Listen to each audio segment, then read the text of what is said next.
Y ahora vamos a hablar acerca de las variables aleatorias.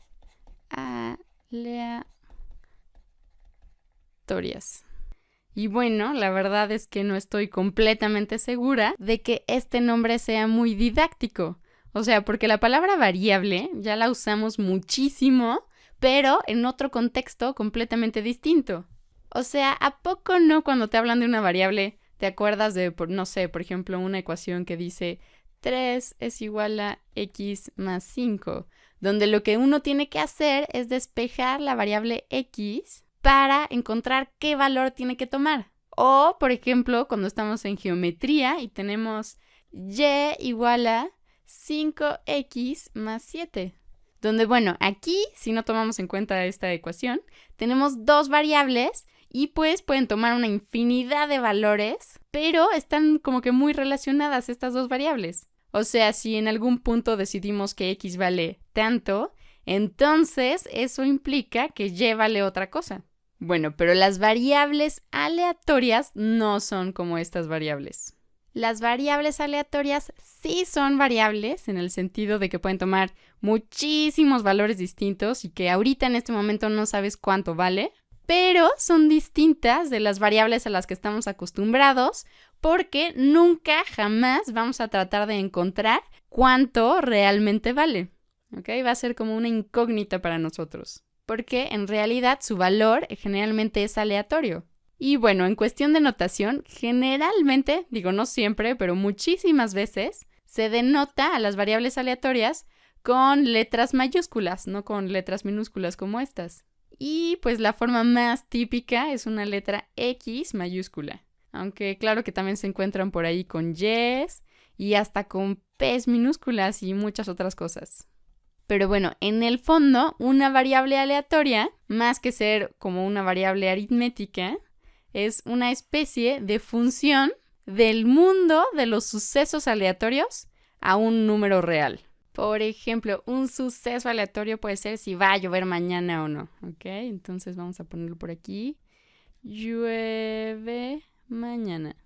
Mañana. Entonces, puede llover mañana o puede no llover mañana. No llueve mañana. ¿Ok? Entonces, si queremos usar esta X para asociar cosas aleatorias, como si va a llover mañana o no va a llover mañana, lo que hacemos es crear una función de tal forma que si llueve mañana, le asociamos, no sé, digamos un 1. Y si no llueve mañana, le asociamos un 0. ¿Ok? De hecho, lo podemos escribir como X de llueve mañana igual a 1 y X de no llueve mañana igual a 0. ¿Ok? Hay que recordar que esta X, en lugar de ser una variable como las que estábamos acostumbrados en álgebra y geometría y todas esas cosas, más que nada es una función que manda a eventos aleatorios a números reales. ¿Ok? Y bueno, en realidad no teníamos que escoger a 1 y a 0. No sé, o sea, aquí podríamos haber puesto 91 y 1000 o algo así. Y bueno, aquí no sabemos qué valor va a tomar esta X, no sabemos si va a tomar el valor de 91 o de 1000, eso solo lo vamos a saber hasta mañana. Más o menos podemos llegar a tener alguna idea de con qué probabilidad va a tomar cada uno de estos valores, pero el valor de X todavía no está determinado y no hay nada que podamos hacer para determinarlo. ¿Ok? No lo podemos despejar ni nada por el estilo. Seguro sería muy bueno ver muchos más ejemplos de variables aleatorias, entonces vamos a hacer más espacio. Y bueno, de hecho no tenemos que sacar variables aleatorias tan complicadas, pueden ser de lo más sencillas. Por ejemplo, la variable X puede ser igual al número que sale hacia arriba cuando tiramos un dado, ¿ok? Al número escrito en la cara de arriba de un dado que acabamos de tirar. Lanzado podríamos ponerle. Lanzado. Y bueno, de hecho no tiene que ser la cara de arriba, podría ser, por ejemplo, la cara que está mirando hacia el oeste. Y si se fijan, esta es una forma muy sencilla de agarrar un suceso aleatorio y asociarle un número a cada uno de los posibles resultados. A ver, veamos otro. Por ejemplo, podemos poner X igual a 1 si lanzamos una moneda y sale águila. Águila, sí, águila. O 0 si sale sol. ¿Ok? Otra vez, cada volado es un experimento aleatorio. Y lo que estamos haciendo con esta variable aleatoria es a cada resultado asociarle un número. Ahora estamos viendo todo esto de las variables aleatorias porque son muy importantes, muy útiles y son súper necesarias para poder hablar de todo lo que sigue, o sea, por ejemplo, de funciones de distribución de probabilidad y de la esperanza y de muchas otras cosas que vamos a ver después. Entonces, qué bueno que ya las definimos. Ahora lo que vamos a hacer es empezar con las funciones de distribución de probabilidad. Aunque, ¿sabes qué? Me faltó hacer una cosa muy importante con esto de las variables aleatorias. Y es que, o sea, tenemos a las variables aleatorias y estas se dividen en dos tipos, ¿ok? Las variables aleatorias discretas y las variables aleatorias continuas. Todos los ejemplos que hemos visto hasta ahorita es de variables aleatorias discretas, porque hay, digamos, un número finito de posibles valores que puede tomar la variable aleatoria. O sea, por ejemplo, aquí la X puede tomar o un 1 o un 0. Por aquí, cuando tenemos que X es igual a la cara que sale hacia arriba cuando tiramos un dado, pues el dado solo tiene 6 caras. Entonces, nuestra variable X puede tomar uno de esos 6 posibles valores. Y en esta otra variable aleatoria, pues también puede tomar únicamente 2 valores. O sea, hay 2 posibles resultados, que llueva mañana o que no llueva mañana. Entonces, X puede ser igual a 91 o puede ser igual a 1000, pero no puede ser igual a ningún otro número. Así es que todas esas variables que hemos visto son variables discretas porque solo pueden tomar una cantidad finita de valores. Por otro lado, las variables continuas tienen una infinidad de posibilidades. ¿Ok? Aquí podríamos pensar, por ejemplo, no tienen que ser los números naturales, simplemente tiene que haber una cantidad finita de valores que puede tomar, pero más o menos la estructura se parece. Y de este lado, el espacio de valores que puede tomar la variable aleatoria continua es más o menos parecido como a la recta de los reales. A ver, un ejemplo de una variable continua. Por ejemplo, pensemos en la cantidad exacta de lluvia que caerá mañana en mililitros, con todos los puntos decimales a la derecha. ¿Okay? La cantidad exacta de mililitros de lluvia que caerá mañana. ¿Ok? Esta sí es una variable aleatoria continua, ¿no?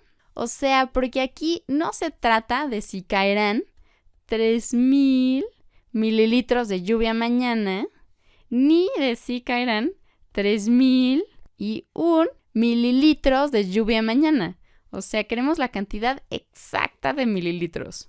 Y no sé, podría ser, por ejemplo, que en realidad, con todos los moles y todo el asunto, cayeran 3000.5 mililitros de lluvia. ¿Ok? Y el chiste es que en medio de cualesquiera dos números que queramos tomar, siempre hay otro número aquí en medio. ¿Ok? Lo mismo, entre estos dos números siempre hay algún otro número por acá.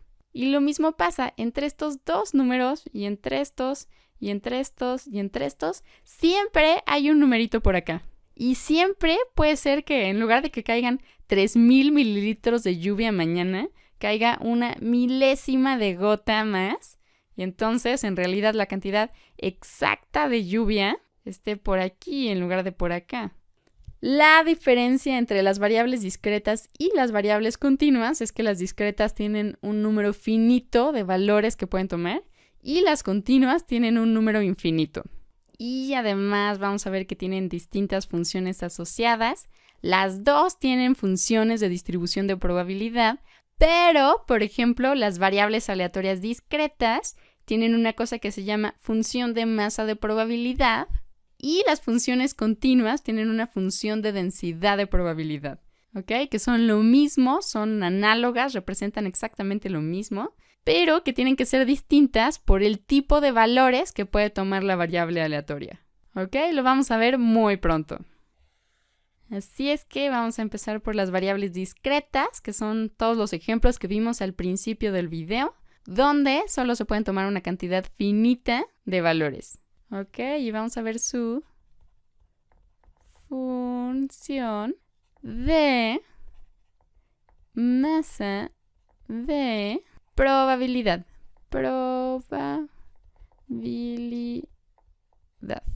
Bueno, entonces tenemos la variable aleatoria x y vamos a escoger la de los dados, ¿ok? X es simplemente el número de la cara que voltea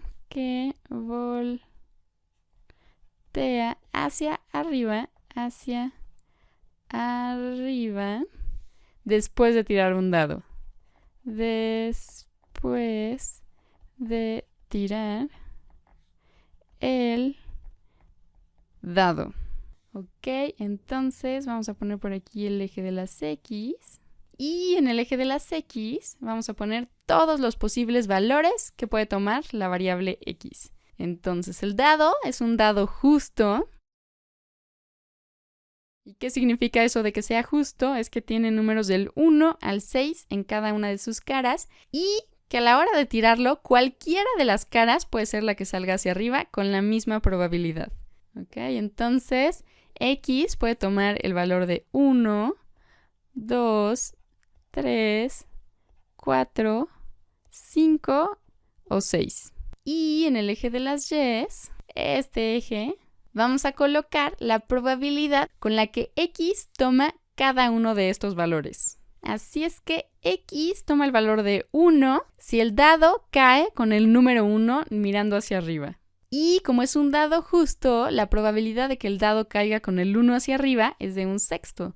Así es que aquí vamos a poner 1/6 y vemos que la probabilidad de que X sea igual a 1 es exactamente 1/6. ¿Ok? Lo mismo pasa con el 2. Entonces colocamos esto por aquí. En realidad quería que estuvieran a la misma altura, pero pues ya ni modo. Y lo mismo pasa con cada uno de estos números, ¿no? Porque el dado es justo. Entonces todos tienen probabilidad 1/6, 1/6, 1/6 y ahora sí, 1/6. Bueno, acabamos de dibujar nuestra primera función de masa de probabilidad. Muchos la grafican de esta forma, aunque hay otras personas que ponen 0 en todos lados y cuando llegan al valor que puede tomar la variable aleatoria, dejan un hoyito por acá y colocan el punto a la altura de la probabilidad. Ok, entonces nos quedaría así. Y con esto por acá. Pero bueno, eso es nada más distintas formas de graficar esta misma función. Ok, en realidad esta función la podemos escribir como f de x es igual a 1/6 si x es igual a 1, 1/6 si x es igual a 2, 1/6 si x es igual a 3, 1/6 si x es igual a 4, 1/6 si x es igual a 5, 1/6 si x es igual a 6 y 0 si x es cualquier otra cosa. Es cualquier otro número. Ok, esta función abarca hasta acá. Bueno, entonces esa fue la función de masa de probabilidad de esta variable aleatoria. Tenemos que ver más ejemplos.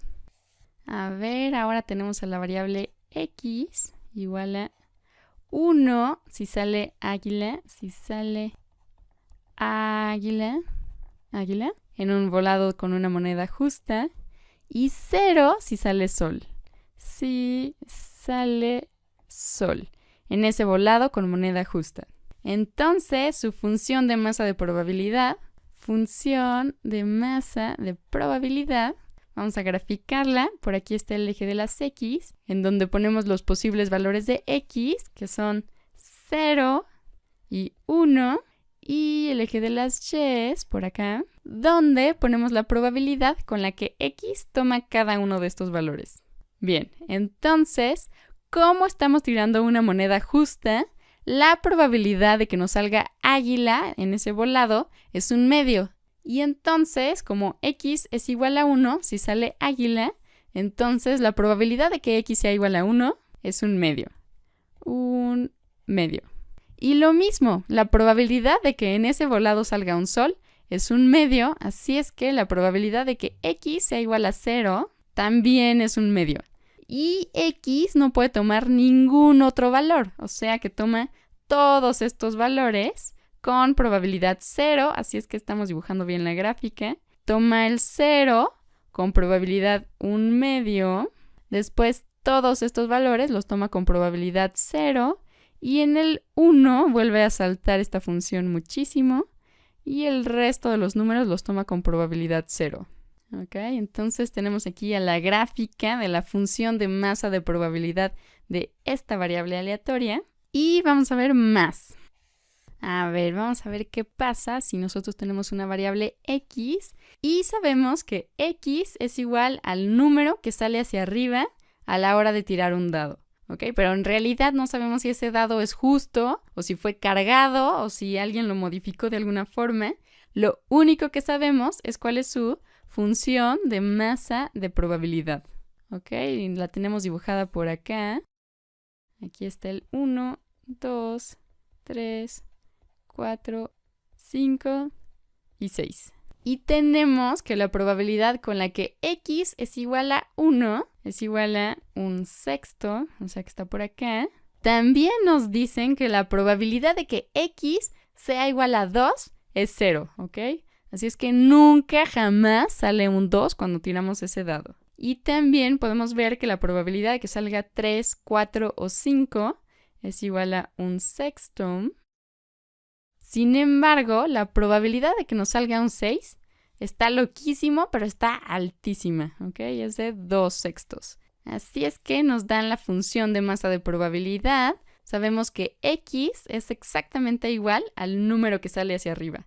Entonces, podemos preguntarnos, ¿qué demonios está pasando aquí? Y bueno, si lo pensamos tantito, nos puede empezar a parecer muy claro que alguien tomó un dado justo y dibujó otros 4 puntitos en el lado del 2 para que pareciera un 6. Eso lo explicaría todo, ¿no? O sea, porque ahora cada que en el dado justo aparecería un 2, ahora aparece un 6. Y entonces este pedazo de probabilidad que le correspondía al 2 fue trasladado al número 6. ¿Ok? Porque ahora, cada vez que hubiera salido un 2, nos sale un 6. Entonces, si nos salía 6 con probabilidad 1/6, a eso ahora le tenemos que sumar la probabilidad de que en realidad nos haya salido un 2, pero que nuestra variable X ahora lo esté tomando como un 6. Porque pues ahora el número escrito es un 6 en lugar de un 2. Y bueno, el gran chiste de las funciones de masa de probabilidad es que te permiten ver muy rápidamente cómo se distribuye la probabilidad. ¿Ok? Fácilmente, si yo te pregunto ahorita cuál es la probabilidad de que X sea igual a 6, pues tú fácilmente puedes ver esta gráfica y decir, probabilidad de que X sea igual a 6. Nos vamos al 6, nos fijamos a qué altura está el puntito y a esta altura 2/6. Entonces, la probabilidad de que X sea igual a 6 es 2/6. Bueno, y ahora, ¿cuál es la probabilidad de que X sea mayor o igual a 5? Entonces, lo que nos estamos preguntando es cuál es la probabilidad de que la variable caiga de aquí para la derecha, ¿ok? Incluyendo al 5. Entonces, lo que tenemos que hacer es sumar todas estas probabilidades, ¿ok? ¿Cuál es la probabilidad de que X sea igual a 5? Pues es 1/6, 1/6, más la probabilidad de que X sea igual a 5.5, que pues es 0, y así con todos estos ceros, más la probabilidad de que X sea igual a 6, que es 2/6, 2/6, que finalmente es igual a 3/6. Y bueno, esta gráfica también la podemos poner así. Y algo que tenemos que notar aquí es que esta gráfica, que es distinta a las otras dos que habíamos dibujado, que no todos los puntitos están a la misma altura, ¿cierto? Como en las otras dos que habíamos dibujado. Así es que, pues esta es una función de masa de probabilidad más interesante. En estas otras funciones de masa de probabilidad, si te fijas, la masa se distribuye uniformemente, ¿ok? Y por eso dicen que aquí hay una distribución uniforme, ¿ok? Hay una distribución uniforme de la probabilidad, porque todos están a la misma altura, entonces como que la probabilidad está distribuida uniformemente. Bueno, lo que vamos a hacer en los próximos videos es salirnos de estas variables discretas. Vamos a empezar a ver variables continuas y vamos a ver las funciones de densidad de probabilidad, que es lo mismo que la función de masa de probabilidad, nada más que ahora para variables discretas, donde en lugar de ser funciones tan sencillas como estas, pues podemos tener ondas y cosas así, que repito, son exactamente análogas, solo que a veces más complicadas y a veces mucho más fáciles de manejar. Pero bueno, después de ver eso de las funciones de densidad de probabilidad para las variables aleatorias continuas, vamos a regresar a las variables discretas a ver todas esas distribuciones de la probabilidad que aparecen muy comúnmente en la naturaleza. Una de ellas ya la vimos, es justo esta, que es la distribución uniforme. Pero también vamos a ver la distribución binomial, la distribución Poisson y luego distribuciones continuas como la distribución normal, que a veces le llaman gaussiana, y un montón de otras cosas muy interesantes y muy útiles. Entonces, te veo pronto.